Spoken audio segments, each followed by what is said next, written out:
Good morning, good afternoon, or good evening, my fine friends. Welcome to the 11th episode of Season 6 of the Tom Petty Project podcast. I'm your host, Kevin Brown. This is the weekly podcast that digs into the entire Tom Petty catalogue, song by song, album by album, and includes conversations with musicians, fans, and people connected with Tom along the way. Before we dig into this week's song, I wanted to shout out a couple people who've been in touch on social media in the past week.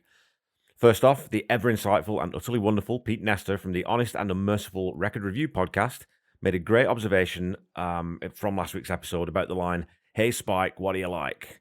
And so I'd always kind of ascribed that to the good old boy who's giving Spike a hard time, questioning any manner of his preferences. But Pete brought up a really interesting narrative potential and that it could be the bartender hollering that out. And this would sort of flip the narrative on its head that Spike isn't the name of the protagonist. So that new dimension has me thinking in full color, full 3D about this song in another new way. It's a tale that you can dive really deeply into and still not necessarily reach its full depth. So, as Pete also points out, this is in one of Tom's more seemingly, jokey or sort of frivolous songs, yet it still slots effortlessly into the Southern accent's original concept. And I quote, "Even in Tom's slight compositions, he often had a higher purpose, and tying this one more directly into the, in brackets, somewhat truncated concept of the album, I can appreciate this beloved song even more." So it's nice to be able to prompt people to think about a song like Spike in a way that maybe they hadn't before, especially an excellent musical ear like Pete, who's a superb podcaster and music analyst himself. Yeah, the song's fun, it's quirky, but that masterful way Tom had of crafting his lyrics in such a way as to leave all of this open to our imagination makes it a really fun sandbox to kick around in. Another song that will be a brilliant candidate for a short film or an episode in the Tom Petty extended universe. Maybe Spike is working on something big. Who knows? And then I thought I'd answer a question that my pal Daniel Roberts had.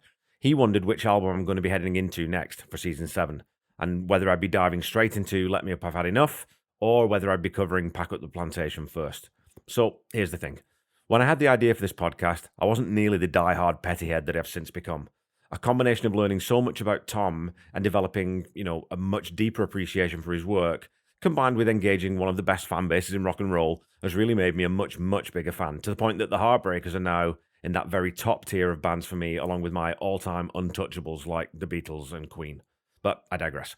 My original plan was to cover the 16 Heartbreakers and solo studio albums in sequence. And because I didn't even know about Pack Up the Plantation, or Playback, or An American Treasure, or Live Anthology, you see where I'm going. So I'm sticking, at least initially, to that plan. After that, I'm going to go back and do all the B-sides and unreleased tracks in sequence, and so that'll be a lot of the stuff off Playback and American Treasure. And I also want to go and cover the 2 Mudcrutch albums and the 2 Wilburys albums.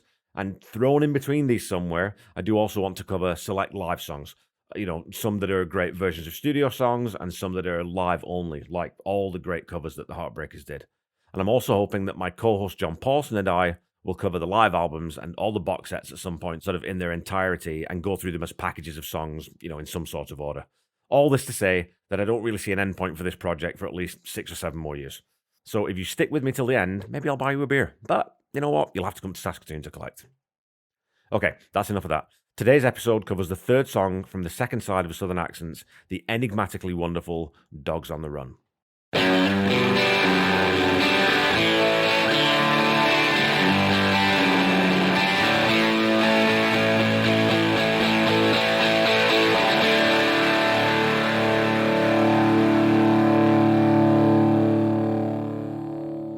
Dogs on the Run is really or in my mind at least, the 4th track that you suspect survived from the original Southern Accents concept.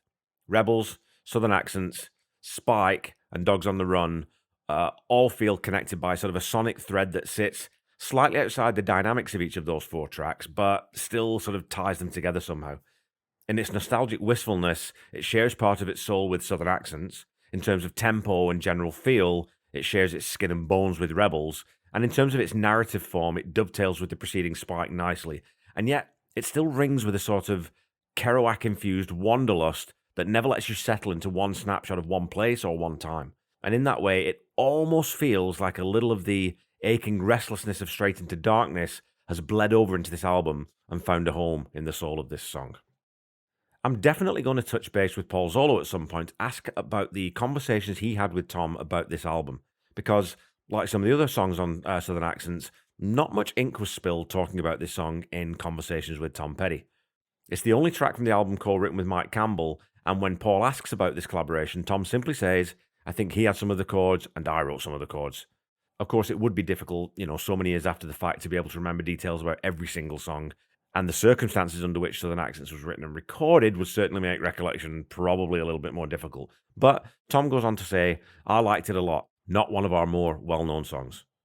And I think this is likely true, but I suspect that it still would rank fairly highly among deep cuts with the hardcore fans. It's only really been played live to any degree on the Southern Accents tour with a couple of outings in 2014, 2015 as well. And I don't know if a really good live recording of this one exists, as it's never been on an official release, and I couldn't really find one online. I found a couple of, live off people's camera phones and those kind of things, but the audio on those is never really all that good. So it would be great to, hear one day something got dug out from one of the archives somewhere, a live cut of this one. So Dogs on the Run opens with a very similar feel to Rebels. Yet it's got that beautiful organ-drenched background color that gives it a degree of separation from the other song. Where the staccato chop of Mike's guitar on Rebels has a sharp edge to it, here it's much warmer and feels more like that sort of setting sun in July. The A-E-A-D chord progression on guitar sits underneath Benmont playing a straight descending broken A chord, starting at the fifth. So the notes are E, D flat, A, E, over and over and over. So those four notes over and over. And as the chords change to E and to D, those same notes then become suspended in those different chords in different ways. Another simple but really effective songwriting trick, and one that sounds absolutely beautiful over top of that final D chord. I don't really remember Benmont playing that type of static arpeggio in a song before, but I'll have to cast my mind back at some point to see if I'm right about that. So the opening note of the whole song is accompanied by a big kick drum, crash cymbal hit 2, and Howie pounding on that low A on the bass. Stan then backs off along with Howie to give that interwoven organ and guitar line center stage. Howie then plays like a very Ron Blair-esque lick into the second 4 bars of his 8-bar intro, and Stan's just keeping time in the hats and a very reverb-heavy side stick clack on the snare. So this sparse arrangement with the palm-muted chug of the rhythm guitar and that organ line continues until what I'm going to call the pre-chorus, because again, this song, to my mind, plays a little with form and song structure. Tom doesn't play any electric guitar on this one either, so it's Mike again adding those little accent fills here. I should say actually a 6-string electric guitar. So it's Mike adding those little accent fills here and there. In the second 8 bars of the first verse, Stan then starts to add in some kick drum and a couple of tom hits, which starts to build the song a little into that main riff. So at this point, I'll cut back and I'll talk about song structure again. I'd call those first 4 lines, between while we come with what was on our backs through to when we laid our blankets on the ground, I'll call that the verse. And from while I woke up cold and hungry to Dog on the Run, I'd kind of say that is the pre-chorus.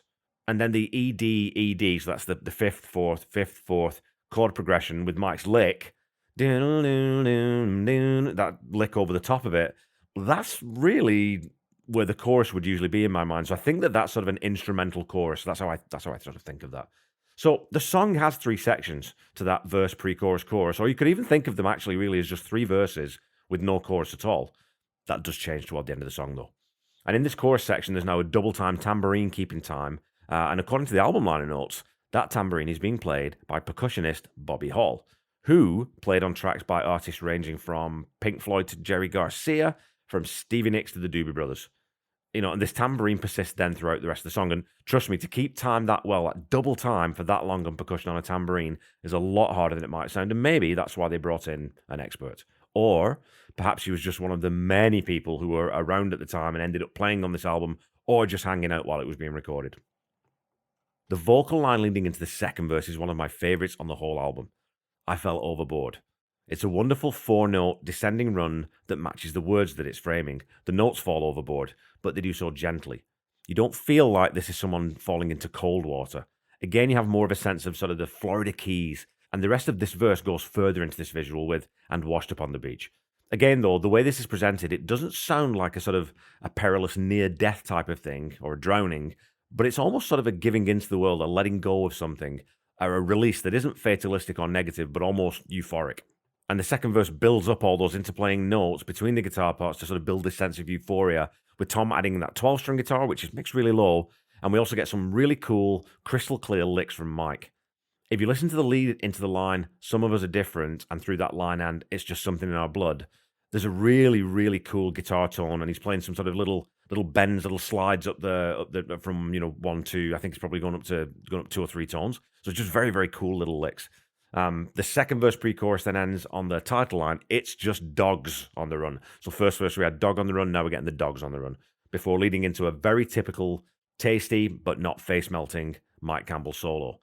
Now, there's also a second part in this solo, and I think that might actually be Tom on the 12 string. Not 100% sure, because the mix on this one isn't as separated into the left and right channels. It's a lot more central, so it's a little bit harder to pick those out and tease them apart. And it could be Mike double tracking that part too. I'm not too sure.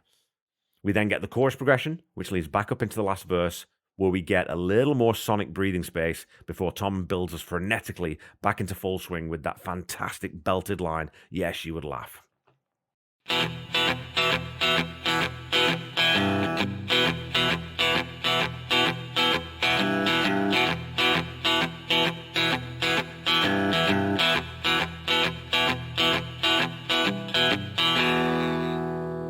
Okay, folks, it's time for some petty trivia. I don't know why I said it like that. I think I was just getting a bit bored saying it the way I always say it, but anyways, there you go. Your question from last week was this. The Heartbreakers performed a killer live version of Spike for Farm Aid 2 in 1986. The event was held at Manor Downs, Texas, but the Heartbreakers set, along with those of the Grateful Dead and Bob Dylan, were broadcast via satellite from which city? Was it A, Gainesville, Florida, B, Buffalo, New York, C, San Diego, California, or D, Kansas City, Missouri? We didn't get a ton of votes on this one on the Twitter poll, but again, it was really spread out. 20% of the votes went each to Gainesville and San Diego, and 30% went to each of Buffalo and Kansas City. And what I love is that at JCB2010 on Twitter basically gave everyone the answer right after I posted it, because he was in the crowd that day in Buffalo, New York. I also have to shout out the peerlessly hilarious Will Porteous, who runs Wildflower Records in Norfolk, UK. He commented simply, "Bloody hell, this is hard." And when I said that this week's question would be an easy one, he asked if it would be name the frontman of Tom Petty and the Heartbreakers. Well, Will, I can't really make it that easy. You know that, mate. But this one should be a gimme for y'all. So your question for this week is this. And if you've listened to the episodes in this season so far, seriously, this one's a home run. Who is the first person besides Tom and Mike to receive a writing credit on a Heartbreakers studio release? Is it A, Benmont Tench, B, Jimmy Iovine, C, Tom Ledden, or D, Dave Stewart?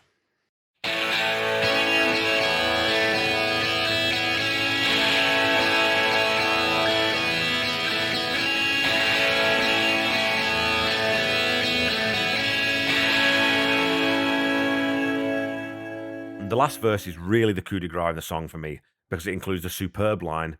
She said, "Honey, ain't it funny how a crowd gathers around anyone living life without a net?" And it's just a brilliant little sort of nugget of philosophy sitting in there as a piece of narrative, and it's someone saying that to the protagonist of the song. That big drop in volume with the organ sitting in that upper register, Tom then belting us into the second half of the verse, and the conversational talk singing that we sort of heard a little bit in Spike. The build out into the last chorus chord progression has Tom repeating that refrain, "It's just dogs on the run," and riffing around it to make this section now a full chorus. So as I said before, the chorus, I think, for the first two verses really is sort of that instrumental piece, but now we actually get him singing "It's just dogs on the run" over the top of that progression. And I've talked lots about how good Tom was at writing songs economically and making effortless use of few words, few chord changes, sparse instrumentation, etc. But that's not the case on most of this album. Southern accents aside, maybe. This track, though, blends the two approaches. It's a very simple chord progression. The song doesn't really have a middle eight to speak of, and sonically, it doesn't move much away from how it builds up after that first verse.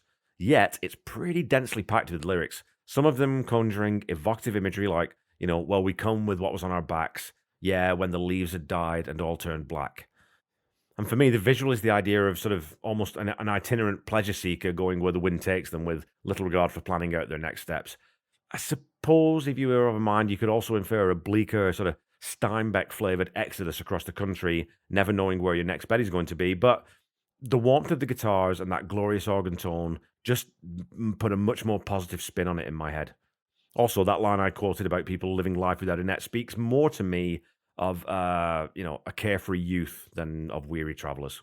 Again, that's just me though. It could be different for you.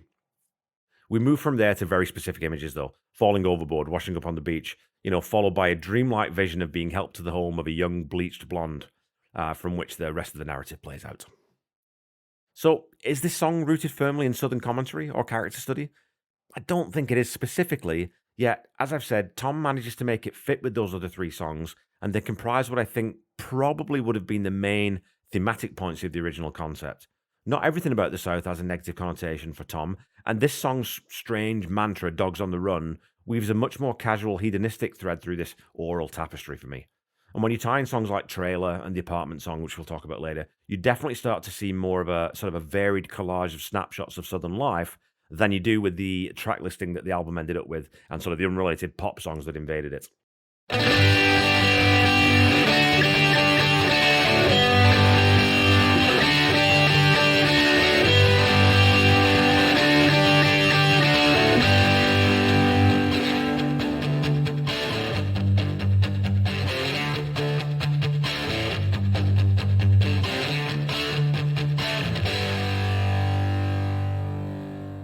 Okay, Pettyheads, that's all for this week. I could make an argument that this might be the closest Tom ever came to sounding like Springsteen. Even though they were contemporaries and shared similarities in some of their songwriting styles, there's always a marked tonal difference between the two men to my ear, even when they're writing about similar themes. But you could easily hear the E Street Band ripping into this one and Springsteen, neck muscles bulging, belting out the words. Would have been different, but I bet it would have been cool to hear too. As it is, I love the way that Tom leans really heavily into his drawl, to the absolute extreme in places, and then backs it off and becomes almost nostalgic and given to sort of, it's almost like a literary ethos on that line, I fell overboard and washed up on the beach. It's an artist in full control over his vocal ability and pulling out all the stops when he needs to drive a great song forward. Overall, Dogs on the Run is probably an underappreciated little gem on this album, but it's such a brilliant track to have at the midpoint position on side 2 of the album. Although it also would have served as a great album closer, I think, and I'm sure John Paulson and I will get into this in a big way, as I've mentioned before, when we do the album wrap. It's another song that in most people's catalogues would be a highlight, and it suffers only from being surrounded by diamonds that sparkle even more brightly. There is enough in this song, though, for me to love that, again, I'm going to give it a rock solid 7 out of 10. It lacks the pure outrageous charm of Spike. It doesn't have the blistering frankness of Rebels or the heart-wrenching beauty of Southern accents, but it's still a bloody brilliant song to sing along with and tap your foot to. Please remember that you can support humanitarian efforts in Ukraine in many different ways, and I would urge you to do so or continue to do so if you have the means. As always, that link to the Red Cross donation page is in the episode notes, so go click on that and you'll find all the information you need there about how you can support the people of Ukraine. The Tom Petty Project is a proud member of the Deep Dive Podcast Network. Also, very recently, my other podcast, Seaside Pod Review, a Queen podcast, is now a member of that network too. So go check out all the shows on the network on Twitter at DeepDivePodNet, because I'm sure you'll find something there that you like. Again, they're fantastic people. They've been very supportive to me in what I'm doing and with all my projects. So please go check them out and give them a follow or a like if you like one of the bands that they're covering. Don't forget to follow me on Facebook and Instagram at The Tom Petty Project, and on Twitter at Tom Petty Project. And of course, you can go find me on YouTube at The Tom Petty Project. So again, follow, like, subscribe, leave ratings, leave reviews. Please tell people about the podcast. That's the best way we get the word out there, is word of mouth.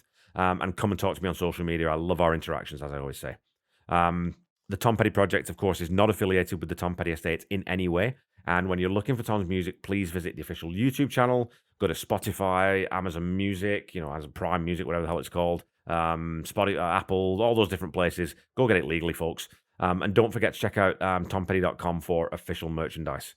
Look, if you're not a member already of the Tom Petty Nation and Tom Petty Fans Forever groups on Facebook, go join those groups. They're excellent fan communities and they are well worth your time. And there are lots of really, really nice people there who I've met and I'm in constant touch with.